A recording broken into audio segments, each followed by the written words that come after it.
My name is Satu. Thank you for joining me. I talk about tarot and mental wellness and stuff. I don't know, basically whatever I want, but mostly tarot. Anyway, speaking of tarot, I want to be showing the books that I read this year that deal with various subjects. I did like a little short post of it on my Instagram called Books That radicalized me in 2025. And I still stand by that statement that the literature I was reading really helped shape and reshape the things that I believe, right? So I just wanted to talk about them and kind of like share them and let me know if you've read these before. Let me know what you think. Um, the first one I will share is The Prophet by Khalil Gibran. And this book has been it's a classic. It has been around for a while. I believe it was published in 1920 something, or maybe the author lived around that time. But in any case, I took this book with me on. I was celebrating my birthday with a cruise, and so um, I was like, I need something to read, but I didn't want to start on like a big, like chunky novel or anything or book. So I felt like, this was recommended to me by a friend. And so I'd be like, well, let me finally, just read it. And it's a very quick and short read. It is very poetic in nature. It basically shares many types of wisdoms and insight um, based on within the frame of this prophet figure who is departing back to his homeland. And before he goes, the people want to know what he feels about these various subjects, which all have to do um, with major themes of life, um, like love, marriage, children, work, joy, buying, like freedom, laws, all of these things. I'm looking at the table of contents, and it's almost written kind of like a poem, but it's like a this person. He's really just answering, in the most direct way possible, what he thinks about each of these subjects. And the things that he says are just so like profound to me, and like how they were written. Um, Absolutely beautiful. I'm trying to find a passage that it starts off with, then said Amitra, speak to us of love. And then he starts talking. But then here's a really cool passage that kind of blew me away in the way that it reflected things and going on in my own life. It says, all these things shall love do unto you, that you may know the secrets of your heart, and in that knowledge become a fragment of life's heart. But if in your fear you would seek only love's peace and love's pleasure, then it is better for you that you cover your nakedness and pass out of love's threshing floor into the seasonless world, where you shall laugh, but not all of your laughter, and weep, but not all of your tears. Yeah. So, so yeah, it be talking like that is basically what I'm saying. But I love that passage about love because it reminds me of the idea of vulnerability, and especially in today's age, how we are just so afraid um, as a community to be vulnerable to one another. And okay, the next book I have is Bluets. I don't know if you can see the writing; it's very faint, but Bluets by Maggie Nelson. Um, Again, another recommendation by another friend, and I this was kind of one of the books that really surprised me of all the books that I read this year, because I didn't know what to expect, but I trusted my friend's opinion, and what I read, it just kind of freed me in a lot of ways. This is kind of like a poem slash uh, um, passages of various subjects, all dealing with the color blue, both literally, figuratively, thematically, theoretically, just all of those things. And they are random in nature, but also loosely connected through this theme. And Maggie Nelson just kind of draws on a lot of like, I don't know, real raw type of writing. It really it's like she's writing naked, where she's putting it all kind of just out there and not and it doesn't have to be the most profound thing, but I think that's what makes it profound is there are passages and insights here from, moments that, when you weave them together can say something really big. Um, so that's all I'll say. Oh, but also too, the reason why it blew me away was because it really changed how I approached my own writing. This, I think, from my minor research, this is an example of a fragmented creative nonfiction in which write, you organize your writing, you organize your thoughts in like succinct, fragmented passages that then come together to make this overarching theme. And so it really freed me up because I've been wanting to write about something, but I wasn't sure like how to write it. Something that was more, I guess, memoirish in nature. And when I started writing in this way, just kind of numbering a passage, okay, one, and then just writing down a thought. And when I was done with that thought, that was, I was done. And then I would move on to the next passage when I was ready to write that. It just really, it changed a lot about how I wrote and also what I'm writing. And I'm just really excited to kind of delve into this kind of uh, experimental writing form. So, yeah, Bluettes by Maggie Nelson. The next book actually started out the top of the year with is How to Go Mad Without Losing Your Mind by Lamar Jarrell Bruce, Madness and Black Radical Creativity. And first of all, when I started reading this, it was the cover and the title that got me. But when I first started reading this, the writing, even though it kind of comes off as like someone's like a academic's first publication in a way, like the type of publication that professors would need to get tenure. Like it resembles that type of academic writing or sociocultural critique. Um, but the way that the author writes is so insanely poetic. I'm like reading it, it just flows. So I was just like, the first few pages, I was like, yo, this is so beautiful to read. It just rolls off your tongue. What is going on here? But anyway, so basically he talks about different Black artists and musicians through through the ages, mainly Black artists in America. And he talks about, and a lot of these artists are artists who have been tied to the idea of madness in some way.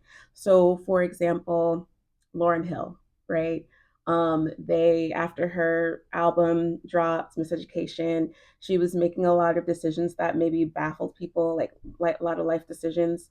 She became reclusive, these types of things. And so that, madness to a degree was kind of associated with her. Same thing with like Dave Chappelle, Kanye West. He covers artists and musicians in the turn of the century as well. So just all through the ages, the decades, the eras, exploring what madness can do for someone's creativity, how Black artists used or maneuvered madness to for survival, to survive, to continue doing their art, and how madness in itself can, in a sense, be a radical act. Right? You're going against the norm. You are. I don't know. It's good. It's good. So I recommend this if you want some extra light reading. I have like a. Is there a pen in here or a bookmark? I don't know. Anyway, I've talked about this quite a bit, I think, on my Instagram and whatever, but this is The Great Cosmic Mother. Or maybe it's that I talked about this book more so in person. Like honestly, like so, I'm single or whatever, and I date, and you have no idea how many times I bring up this book on dates. How many or if I recommend this book at like, I don't know, at work, we just got out of a staff meeting and I'm like, hey Josh, have you heard this? I have been preaching the gospel of this book all year. But anyway, The Great Cosmic Mother, Rediscovering the Religion of the Earth, Monica Shute and Barbara Moore. And it is really one of the books for me that kind of flipped my whole concept of what it means to be a woman, um, period. You know, I think for me, I always thought about being woman as being like weaker in terms of power. Like we are the ones who started from no power and we're constantly fighting uphill, right, to gain some power, some agency, and this and that. Um, this book presents um, archaeological and anthropological evidence that early human civilizations started out very matrifocal in their communities, because their spirituality was based on a divine mother figure. And this is quite prevalent in a number of um, cultures and civilizations all over the world. And uh, reading about them was like really amazing, and the symbology. And now this is symbology um that you will see, like if you're a tarot reader or you study the occult or you're a witch, or they talk about the things that we see in our art, in our practices every day, and they really like strip the meat off of it, and like so you could see, okay, this is where this originated from, right? And the evolution of these symbols and these archetypes. Furthermore, what really radicalized me about this book is the fact that it also um, documents the transition from matrifocal societies to patriarchal societies, and what happened, and um, how when humans went from hunting and gathering to settling and farming, how that had an impact on the social structures, right? So it was just like it literally like learned something totally new, and it totally kind of my feminism looks different now, like, to be honest. The fact, like, to know and understand, like, not just the power that you feel inside as a woman, but also there's a lineage with that, that goes back eons. um you walk a certain way, you walk differently, right, in the world, knowing that. So anyway, love this book. I'm kind of still working through it. It's like 700 pages or whatever, but I'm through most of it, and I think it's one of those books where you like go back and read certain chapters. And I've been putting a lot of the passages I find there into my uncommon notebook, which is a notebook that I use to capture all the knowledge that I get from reading or whatever source materials. Anyway, and then the next book that I read, I got it through Kindle, so I don't have the hard copy yet. But it's called Vengeance Feminism, and it is a book that details how Black women, um, through the decades, I think mostly at the turn of the century, post slavery turn of the century, um, turn of the 20th century, I guess I have to say that now, how they either rebelled against the law or used the law for their own ends, to survive, to navigate this, racist, sexist world that they were trying to survive in, with all that they were up against. And it's fascinating. Like, first of all, it's kind of cool learning about women who behaved badly, So they detail all of these cases, and then talk about, the cultural context, underneath that, and why we think these women made the decisions that they made, or how there's a cleverness of how these women approached the law, right?